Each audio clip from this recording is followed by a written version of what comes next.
नमस्कार दोस्तों, good morning. Anil ji हमारे साथ हैं और आज जिस मुद्दे पे हम लोग डिस्कस कर रहे हैं वो है कल सरकार ने डिजिटल और सोशल मीडिया गाइडलाइंस जारी कर दी हैं। ये गाइडलाइंस कितनी ज़रूरी हैं? क्या है इन गाइडलाइंस में? क्या ये अभिव्यक्ति की आज़ादी यानी फ्रीडम ऑफ स्पीच पे किसी तरीके का असर डालेगी? इसके परिणाम क्या हैं? सरकार अभी क्यों लाई है? इन तमाम सारे मुद्दों पर हम अनिल जी से बात करेंगे और उसके पहले कल रविशंकर प्रसाद जो कानून मंत्री हैं, उन्होंने क्या कहा, इसको हम लोग सुनते हैं। 1 मिनट। अब हम इसके सेलिएंट फीचर्स को आपके सामने रखना चाह देते हैं, बाकी तो रूल्स आपके सामने आएगा, प्रेस स्टेटमेंट भी है। पहला है कि 2 कैटेगरी की है, एक है intermediary which can be a social media intermediary, और दूसरा है significant social media intermediary. Significant social media intermediary पर एडिशनल ऑब्लिगेशन है। There are additional obligations on a significant social media intermediary. We shall notify the users number for a significant social media intermediary very soon. Who will be those? पहला है कि आपको एक grievance redressal mechanism रखना पड़ेगा,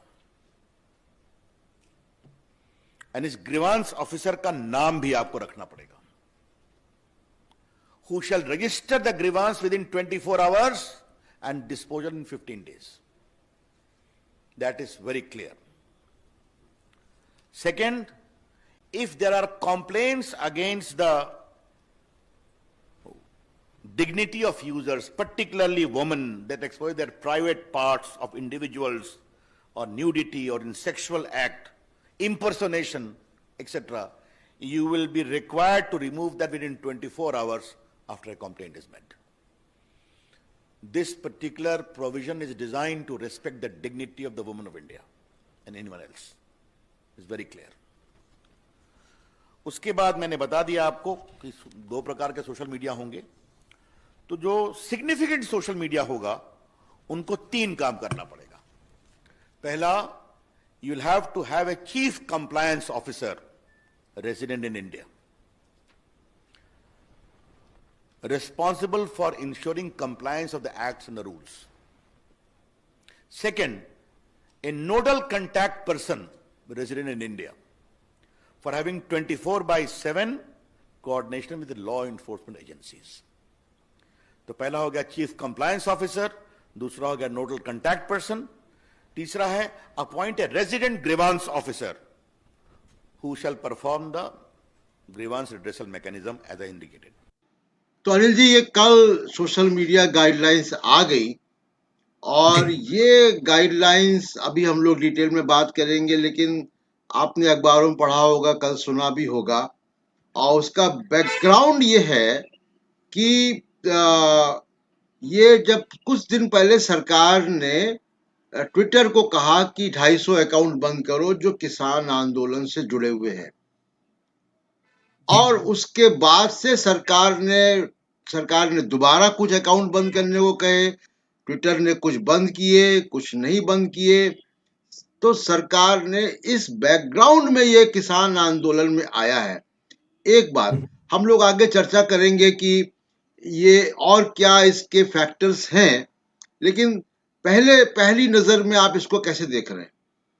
देखिए, पहली बात तो यह है कि हमें एक बात समझनी होगी, और बहुत ही ध्यान से कल मैंने जो केंद्रीय सरकार के मंत्री हैं रविशंकर प्रसाद, उनकी प्रेस कॉन्फ्रेंस में जो प्रेस के लिए जो जारी की गई सामग्री, उसको मैंने बहुत ही ध्यानपूर्वक पढ़ा, और मुझे ये लगता है कि हमें सबसे पहले उस पर ही ध्यान देना चाहिए।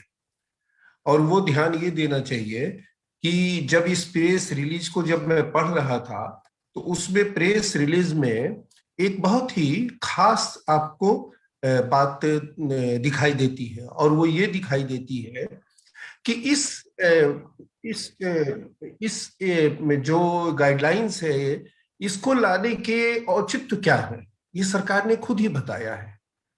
आपको ये हैरानी होगी ये जानकर, और हमारे तमाम साथियों को भी, दोस्तों को भी ये जान के हैरानी होगी कि सरकार ने, जिसको वकील हैं रविशंकर प्रसाद, जिसको कहते हैं साइटेशन, जैसे अदालतों में जब आप मुकदमा लड़ते हैं तो मुकदमे में आप पहले के मुकदमों की जानकारी देते हैं, उनमें फैसलों की जानकारी देते हैं ताकि आपका पक्ष मजबूत हो सके। तो अब इन्होंने जो भी औचित्य बताया है वो बड़ी हैरान करने वाला है। जो गाइडलाइंस है और जो औचित्य बताया है वो दोनों में एक विरोधाभास दिखाई दे रहा है। और वो ये क्या कि जितने भी इन्होंने साइटेशन दिए, यानी जो उदाहरण दिए हैं औचित्य साबित करने के लिए, वो पोर्नोग्राफी के उदाहरण दिए हैं, जो भी दिए हैं। जी जी। और वो उसमें कोई भी उदाहरण ऐसा नहीं है जो कि पुराना नहीं हो, सारे के सारे उदाहरण पुराने हैं। नई इमीडिएट जरूरत क्या आई है कि आपको ये रूल रेगुलेशन गाइडलाइंस लाने पड़े हैं, ये कोई भी एक भी उदाहरण ऐसा नहीं दिया गया है। तो मैं, जैसे मान लीजिए कि उन्होंने कहा कि 11 दिसंबर 2018 को सर्वोच्च न्यायालय ने एक आदेश दिया भारत सरकार को कि जो ओटीटी प्लेटफॉर्म्स हैं या दूसरे जो भी हैं, उसमें चाइल्ड पोर्नोग्राफी, रेप और गैंग रेप की तस्वीरों, वीडियो तथा साइट्स को खत्म करने के लिए आवश्यक दिशा निर्देश तैयार कर सकती है। सुप्रीम कोर्ट का ये है पोर्नोग्राफी के लिए, चाइल्ड रेप, इस तरह के लिए, ठीक है। और ये बात 18 की है, 2018 की है। फिर इसमें यह भी कहा कि सर्वोच्च न्यायालय ने 24 सितंबर 2019 के आदेश में नए नियमों को अधिसूचित करने की प्रक्रिया को पूरा करने के संबंध में, यानी 24 सितंबर 2019 ये बात सुप्रीम कोर्ट के हवाले से बात कह रहे हैं। अच्छा, उसके बाद फिर ये एक साइटेशन दे रहे हैं कि राज्यसभा में शायद सवाल किया गया। कब किया गया सवाल? ये सवाल किया गया 26 जुलाई 2018 को। आज 21 में हम हैं और आप समझिए कि 2.5 साल से लगभग ज्यादा हो गए हैं, और उसको साइटेशन, उसके उदाहरण के औचित्य के लिए उसको उदाहरण पेश किया गया है। तीसरा, जयराम रमेश ने एक की रिपोर्ट का एक हवाला दिया है, कांग्रेस के नेता हैं, उनके नेतृत्व में एक कमेटी बनी थी, तदर्थ कमेटी, और वो भी जो कमेटी बनी थी वो पोर्नोग्राफी के मुद्दे को लेकर उस पर जो चिंता थी कि उसके लिए क्या किया जाए, उसकी सिफारिशें वो उन्होंने की है। तो मैं आपसे ये कहता हूं कि एक जो विषय है, अब इस विषय को, ये जो चिंता का कारण हमारा है, यानी अश्लीलता है, पोर्नोग्राफी है, चाइल्ड रेप है, इस तरह के जितने भी वारदातें हैं, ये एक सब्जेक्ट है और इस पर हम बात करना चाहिए, बिल्कुल। लेकिन सब्जेक्ट्स में घालमेल नहीं करना चाहिए कि उसकी आड़ लेकर आप एक उसका जो इस्तेमाल जो है आप दूसरे एरिया में करने लगे। तो जैसे नोटबंदी जब हुई थी, तो नोटबंदी में आपको याद है कि नोटबंदी के अनाउंसमेंट के समय में क्या क्या जोड़ दिया गया।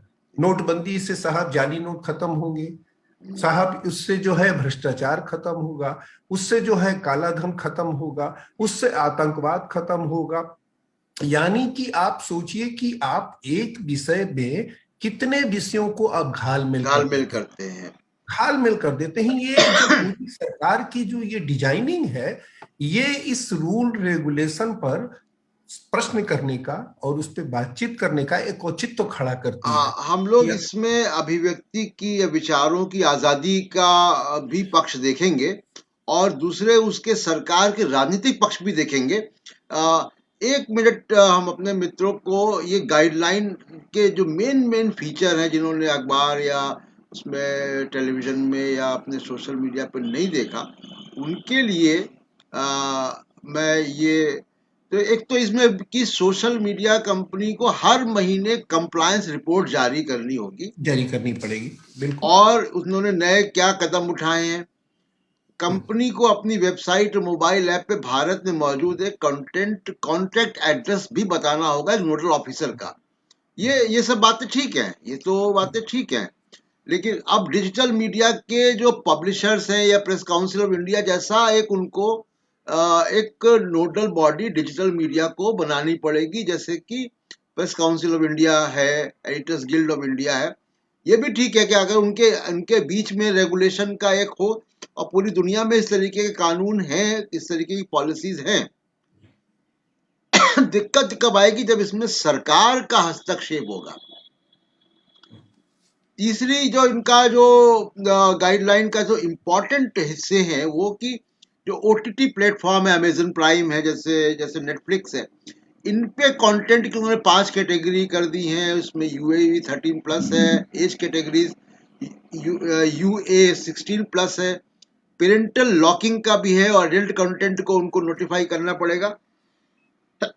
ये सब बातें ठीक है, ये हमारे सामाजिक नॉर्म के हिसाब से ठीक है, ये पहले आ जाना चाहिए था। लेकिन अच्छा, अब कंपनी को अधिकारी नियुक्त करना पड़ेगा, वो बात हो गई।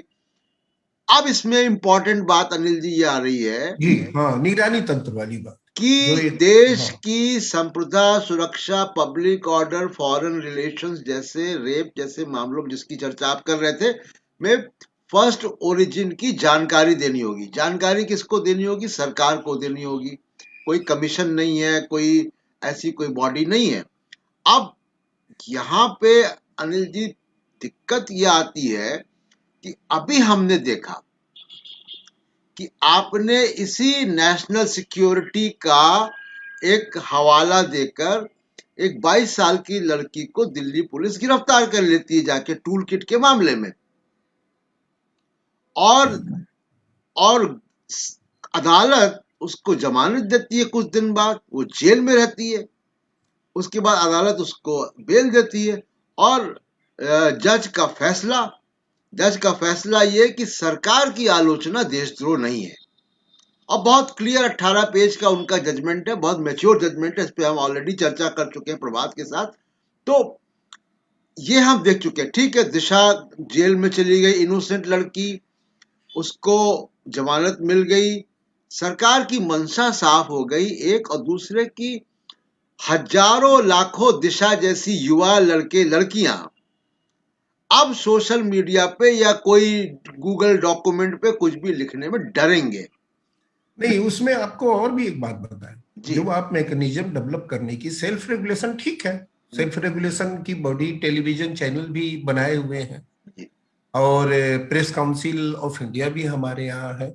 और यदि हम मुंबई जो हाईकोर्ट का अभी रिसेंट जो फैसला आया है, सुशांत सिंह मर्डर या सुसाइड केस या जो भी डेथ को लेकर जिस तरह से मीडिया ने एक तरह से, तांडव सब तो ठीक नहीं है, लेकिन जिस तरह का माहौल विकसित किया, उसकी लाइट में वहां पर पीआईएल दायर हुआ था, और उस पर हाई कोर्ट का बहुत ही अच्छा फैसला एक हमको हमारे सामने आया है। जी। और उसमें भी ये मैकेनिज्म एक डेवलप करने की बात कही गई है।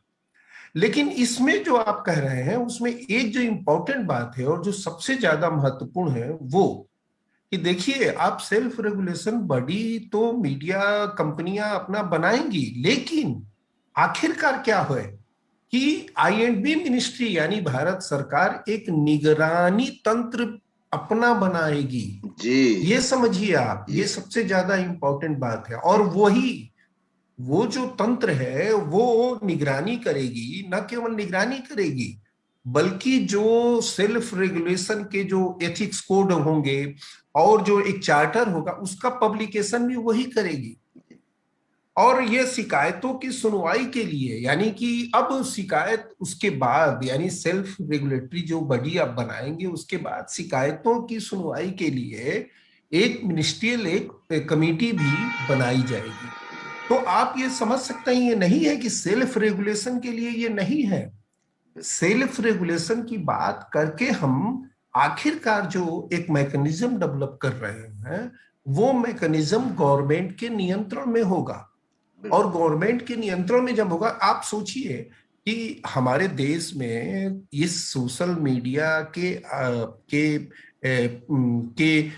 विस्तार के बाद सबसे ज्यादा जो चिंताजनक बात है वो ये है कि जितने भी इस समय कॉम्युनल अटैक हुए हैं पिछले कुछ वर्षों में, वो सारे के सारे कॉम्युनल अटैक के पीछे सोशल मीडिया की भूमिका रही है, और वो सोशल मीडिया का इस्तेमाल कौन करता रहा है। हम्म, तो मैं ये कह रहा हूं कि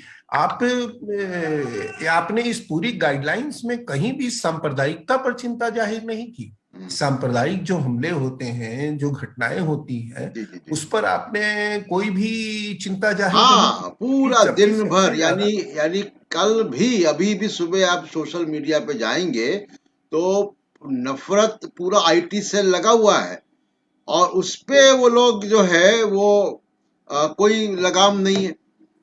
नहीं लगाम भी नहीं है। दूसरी बात है कि इस पूरे रेल रेल रेगुलेशन के, रूल रेगुलेशन के जो कई की जो विज्ञप्ति जारी की गई, जी, उसमें भी सांप्रदायिक जो हमले हैं उस पर कोई चिंता जाहिर नहीं की गई है। बिल्कुल बिल्कुल। तो आप ये समझिए कि आप, दरअसल क्या होता है कि कोई नियम बनाते हैं तो नियम बनाने के पीछे सबसे ज्यादा महत्वपूर्ण होता है, और ये लोग देखना चाहते हैं कि आपकी नीयत क्या है।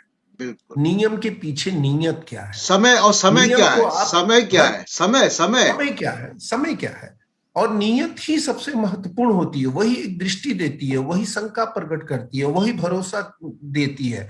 आप नियम बहुत अच्छे बना लें, लेकिन आपकी नियत जो रही है, आपका जो व्यवहार रहा है, अगर वो दुरुस्त नहीं है, तो हमको एक अच्छे नियम को भी ठीक से पढ़ने की के लिए प्रेरित नहीं करता है। जी, तो हमें लगता है कि ये जो रूल एंड रेगुलेशन है, वो रूल एंड रेगुलेशन अभी की जो स्थिति है कि आपके, देखिए, तमाम मीडिया जो कंपनियां हैं उसको आपने नियंत्रित कर लिया। कुछ कंपनियां हैं, बहुत सारे, पहले जब मैं कहता हूं बार बार कि 1857 में हमारे देश में 475 यानी 475 न्यूज़पेपर्स थे जी। देसी भाषाओं में। जब वर्नाकुलर, 1857 में। जब वर्नाकुलर प्रेस एक्ट आया, हाँ अंग्रेज लाया, वो 1850, हाँ सेंसरशिप का पहला कानून हाँ, था। 1857 में आप समझिए कि हमारे पास 475 यानी 475 अखबार थे। जी, आज हम अखबारों की अगर गिनती करें तो ले देखिए कितने अखबार हमारे मार्केट में छाए हुए हैं, 8, 10, 15, 20।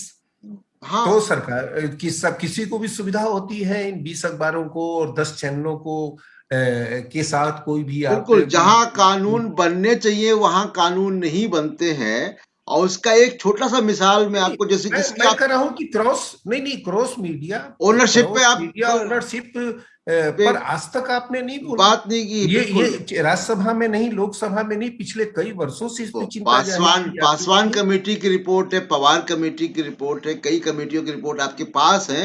और एक उसमें बेसिक जो आप कह रहे हैं 8-10 मीडिया हाउसेस, वो हालांकि दूसरा डिबेट है, लेकिन इस पे किसी और दिन भी हम डिबेट करेंगे। लेकिन उसमें मोटी बात ये आपको फर्क मित्रों बता दें। फर्क ये है कि भारत में मान लीजिए दैनिक जागरण छप रहा है, उनका मुरादाबाद एडिशन भी है, मेरठ एडिशन भी है, लखनऊ एडिशन भी है, 100 से ज्यादा एडिशन, 100 कानपुर से एडिशन ज्यादा भी है। एडिशन, तो अब 100 सरकार, से ज्यादा एडिशन। बिल्कुल ऐसे टाइम्स ऑफ इंडिया का है, पुणे भी है, बॉम्बे भी है, एक लखनऊ एक भी है। अखबार के 100 एडिशन है भाई, 100 एडिशन है। वॉशिंगटन पोस्ट सिर्फ वॉशिंगटन से छपता है, न्यूयॉर्क से नहीं छपता है। नहीं, मैंने तो न्यूयॉर्क टाइम्स सिर्फ न्यूयॉर्क से छपता है, उनके मल्टीपल एडिशंस नहीं है। मैं तो आपको बताऊं कि मैंने सरकार को एक चिट्ठी लिखी जी, और कहा कि आप एडिशन को कम से कम डिफाइन कीजिए कि संस्करण की परिभाषा क्या होगी। क्या हमारे यहाँ जो अखबार निकलते हैं संस्करण के नाम पर, वो संस्करण की परिभाषा को के पर खरे उतरते हैं। जी। ये एक लेकिन अलग, ये अलग डिबेट है अनिल जी, जिसपे कि डीएवीपी भी किस तरह से कब्जा है विज्ञापनों का। लेकिन हम लौटते हैं डिजिटल सोशल मीडिया की गाइडलाइन जो कल इशू हुई है, और उसमें एक अनिल जी बहुत इंपॉर्टेंट बात जिसको मैंने पहले भी रेखांकित किया था, वो है नेशनल सिक्योरिटी का। आप ये अगर प्लेट देखिएगा तो देश की समृद्धता, सुरक्षा, पब्लिक ऑर्डर, फॉरेन रिलेशंस जैसे रेप के मामलों में फर्स्ट ओरिजिन की जानकारी देनी होगी, जानकारी सरकार को देनी होगी। देखिए, देखने में ये बड़ा सिंपल और बहुत ही लॉजिकल और साफ सुथरी बात लगे कि देश की सुरक्षा की बात हो रही है। लेकिन कई बार दोस्तों क्या होता है, और अक्सर होता है, कि इस नाम पर, इस पूरे जन शब्दों के जाल में आपकी अभिव्यक्ति की आजादी, जो संवैधानिक अधिकार हैं, वो प्रभावित होते हैं, जैसे अभी हमने दिशा के नाम मामले पे देख लिया। और भी उसको थोड़ा व्यापक कीजिए। जी मैं तो कह रहा हूं कि लव जिहाद के नाम पर जिस तरह से गिरफ्तारियां हो रही हैं, जी आप सोचिए कि आप क्या कर रहे हैं कि आपको जो संविधान में ये आजादी है, कई कोर्ट्स के फैसले हैं, इलाहाबाद से लेकर सुप्रीम कोर्ट से लेकर हिमाचल का भी रिसेंट आया है फैसला कि आप अपने मर्जी से एक वयस्क जो है, दो वयस्क जो है आपस में शादी कर सकते हैं, वो चाहे किसी जाति के हो, किसी धर्म के हो। लेकिन आपने किस तरह से धार्मिक धर्म परिवर्तन के नाम पर कानून बनाकर किस तरह से ये जो आजादी है आपकी, सिर्फ खुद के निर्णय लेने की, उसको किस तरह से आपने बाधित किया है। दर्जनों लोगों को आपने गिरफ्तार कर लिया, नए लड़के लड़कियों को आपने जेल में डाल दिया इस नाम पर। तो आप ये सोच सकते हैं कि आप अगर कोई नियम बनाते हैं, कोई कानून बनाते हैं, तो दरअसल वो नियम और कानून जिस चीज के लिए आप बना रहे हैं उसके लिए नहीं होता है, बल्कि आप उसका उपयोग कहीं और करेंगे। इसको हम लोग प्रैक्टिस में बिल्कुल देख रहे बिल्कुल हैं। बिल्कुल। और एक इसमें जैसे दोस्तों, ये जो सोशल मीडिया गाइडलाइंस हैं, एक तो ये कि ग्लोबल स्टैंडर्ड्स हैं उनके। यूरोप ने भी किया है कि सोशल मीडिया के सर्वर्स को अमेरिका से डीलिंक किया है। ऑस्ट्रेलिया ने कानून बनाए हैं। न्यूजीलैंड में जब आतंकवादी हमला हुआ और वो फेसबुक लाइव हो गया, तो वहां भी कुछ गाइडलाइंस आई। लेकिन जो हमारे देश में लाई गई है, उसका बैकड्रॉप दो है। तो ये है कि ये सिंगापुर का जो कानून है अनिल जी, जी। सिंगापुर का कानून चुनाव के ठीक पहले आ गया सोशल मीडिया का। वो सोशल मीडिया पे जनता पे नकेल कसने का कानून था। उसके आधार पर इसको लाया गया है। ये यूरोप का जो कानून है, यूरोप की जो गाइडलाइंस है, वो प्राइवेसी को प्रोटेक्ट करने वाली गाइडलाइंस है। इंडिविजुअल प्राइवेसी को प्रोटेक्ट को सुरक्षित करने की गाइडलाइंस है। लेकिन ये जो आया है वो सिंगापुर का मॉडल है, एक बात। दूसरी बात, माशेलकर कमेटी की रिपोर्ट है डेटा प्राइवेसी पे, जिसपे बिल आया। माशेलकर कमेटी के मुताबिक नहीं था, उन्होंने खुद भी नाराजगी जाहिर की। उसके बाद वो बिल गया हुआ है सेलेक्ट कमेटी में। सेलेक्ट कमेटी की मीटिंग हो रही है। पार्लियामेंट्री कमेटी अभी इस मामले पर विचाराधीन है पूरा मामला। उसका इंतजार नहीं किया गया और ये पॉलिसी ये ले आए। ये पॉलिसी क्यों लाए? रिहाना का ट्वीट आया, ग्रेटा थंबर्ग का ट्वीट आया, वो कमला हैरिस की, मीना हैरिस जो है रोज ट्वीट कर रही है। डिजिटल मीडिया ने ब्रॉडकास्ट मीडिया, जिसको गोदी मीडिया कहते हैं, उसको उसकी हवा निकाल दी। पब्लिक मोबिलाइजेशन जो है, opinion mobilisation social media, digital media से हो रहा है। तो और किसानों का आंदोलन उस पर खड़ा हुआ, उसमें तमाम तरीके की और भी खुराफातें होती हैं। इंटरनेट बंद करते हैं, इंटरनेट बंद ना भी करें तो इंटरनेट की स्पीड कम होती है। आप अगर सिंगू बॉर्डर, अनिल जी आप भी जाते हैं, वहां से हम लाइव नहीं कर सकते फेसबुक पे, या वीडियो भी नहीं भेज सकते। तो नहीं वो नहीं, एक भारत में एक तो आप देखिए ना कि अदृश्य सेंसरशिप है। आप ये देखिए ना कि ये दावा, इसमें भी ये दावा किया गया है बिल्कुल। कि हम बहुत ही एक जिम्मेवार लोकतंत्र है। हाँ, वो शब्द इस जिम्मेवार लोकतंत्र में सबसे ज्यादा दुनिया में इंटरनेट बंद करने की घटनाएं कहाँ हुई हैं? आप सोचिए। आप दूसरी बात जो मैं एक कहना चाहता हूं कि आज ये भारत के बारे में लोग क्यों विदेशी अखबारों को पढ़ना चाहते हैं, क्यों पढ़ना चाहते हैं, जी। क्यों आज ये लोगों को बहुत ज्यादा सूचनाएं जो मिल रही हैं वो विदेशी अखबारों के जरिए मिलती है, क्यों मिलती हैं, कैसे मिल रही हैं वो? जी जी जी। तो यहाँ के अखबार, यहाँ के मीडिया घराने, यहाँ के जो मीडिया हाउसेज हैं, वो क्यों नहीं लोगों को भरोसा जीतने का काम करते हैं या जीतने की कोशिश करते हैं कि नहीं साहब, हम बताएंगे भारत की तस्वीर, आपको विदेशी कोई अखबार नहीं देखने की जरूरत है। बिल्कुल। अगर कोई यहाँ पर भरोसेमंद अगर हो जाए तो क्या जरूरत है बाहर के अखबारों में? या बाहर के अखबार फिर क्यों छापे? ये भारत को चाइना या नॉर्थ कोरिया की तरह एक इंफॉर्मेशन आइलैंड बनाने की भी एक मुहिम चल रही है अंदर अंदर। वो बिल्कुल साफ दिख रही है सरकार की नियति में, जिस तरीके से ट्विटर, फेसबुक और एक अपना एक कोई प्रायोजित एक ट्विटर जैसा प्लेटफॉर्म भी आ गया, कू ऐप करके। हालांकि वो अभी उसका माहौल थोड़ा ठंडा हो गया है। तो ये जो किसान आंदोलन अनिल जी हुआ और अभी चल रहा है किसान आंदोलन, बड़ी बड़ी महापंचायतें हो रही हैं, अंतरराष्ट्रीय लेवल पे उसकी गूंज है, तमाम संसदों में दुनिया भर की वो चर्चा हो रही है, अंतरराष्ट्रीय मीडिया इस पे लिख रहा है। सरकार पे जाहिर सी बात है कि दबाव है इसको लेकर, और जाहिर सी बात है। सबसे बड़ा दबाव अनिल जी ये है कि जो ये गोदी मीडिया जो इनके कब्जे में है, जो इनका भोंपू है, जो इनकी बात करता है, वो नाकाम हो गया, उसका मजाक उड़ चुका है, उसकी क्रेडिबिलिटी खत्म हो चुकी, टीआरपी का घोटाला सामने आ गया, उसकी व्हाट्सएप चैट सामने आ गई, ये गोदी मीडिया की क्रेडिबिलिटी खत्म हो चुकी है, उसका असर कम हो रहा है। और सोशल मीडिया का और छोटे छोटे जो यूट्यूबर्स हैं, जो छोटी छोटी वेबसाइट्स हैं, जो अल्टरनेटिव मीडिया है, इसका असर समाज में बढ़ रहा है धीमे धीमे। हाँ देखिए ना, आप देखिए, और मैं ये कह रहा हूँ कि इसी की वजह से इसको कंट्रोल करने के लिए ये आपको लगता है कि लाया गया ये। मैं ये कह रहा हूं कि आप ये देखिए, दो तीन बातें और इस गाइडलाइंस की हैं, जो कि मुझे, आप जो सिंगापुर की चर्चा कर रहे थे, जी जी जी। सिंगापुर के साथ ये कह रहे हैं, सरकार ने ये कहा है कि वो सिंगापुर के अलावा ऑस्ट्रेलिया के और यूके का और ईयू का जो मॉडल है उसको वो ध्यान में रखती है। मैं ये कह रहा हूं कि आप जब ये दावा करते हैं कि आप दुनिया के सबसे बड़े लोकतंत्र हैं, तो आप इन देशों के मॉडल को क्यों स्वीकार कर रहे हैं? नंबर एक बात। नंबर दो बात, ये सारे के सारे देश पूंजीवादी देश हैं, ये सब कोई जानता है, आप उसके मॉडल को क्यों ले रहे हैं?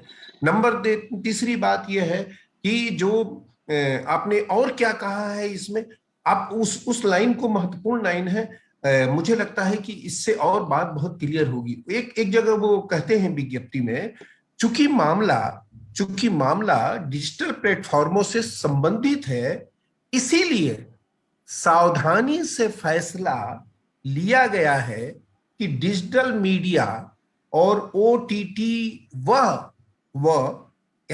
और इंटरनेट पर आने वाले अन्य रचनात्मक कार्यक्रमों की देखरेख सूचना प्रसारण मंत्रालय द्वारा की जाएगी, लेकिन यह समग्र व्यवस्था सूचना प्रौद्योगिकी अधिनियम के अधीन रहेगी, जो डिजिटल प्लेटफॉर्मों को नियंत्रित करता है।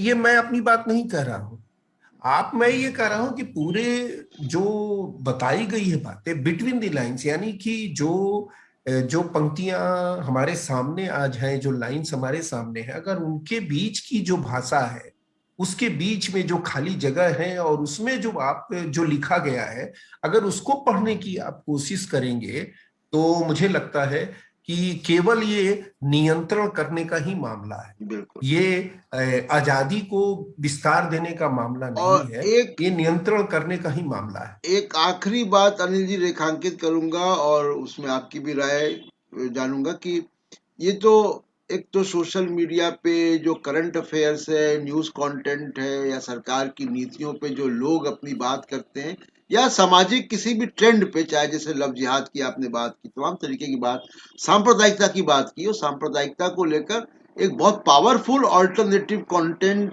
काउंटर कंटेंट सोशल मीडिया पे मौजूद है, और जिस वजह से समाज में जो टॉक्सिक इन्वायरमेंट है उसको कम करने में मदद मिलती है।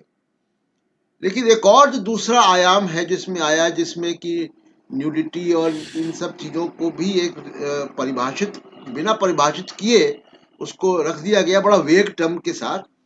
ये जो जो फिक्शन की चीजें बनती हैं, जो फिल्में या डॉक्यूमेंट्रीज या सीरीज, वेब सीरीज, उनमें जो क्रिएटिव फ्रीडम है, सीधा उस पर असर होगा।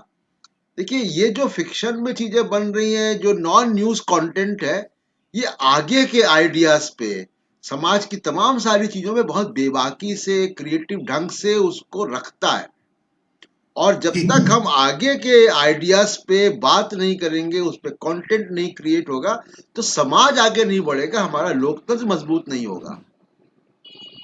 नहीं, ठीक। दरअसल ये लोकतंत्र को नियंत्रित करने के ही नियम है। ये लोकतंत्र को विस्तार देने के नियम नहीं कहे जा सकते हैं। हमारे यहाँ ऑलरेडी बहुत सारे नियम हैं, और आप तो बहुत सारे नियमों को खत्म करने वाले हैं। जी। बहुत सारे कहते हैं फालतू मजदूरी ही कानून होता है जो खत्म करना है। अब बहुत सारे कानून जो आपने खत्म किए हैं, वो कौन से नए कानून आप ला रहे हैं? ये एक महत्वपूर्ण बात हो जाती है।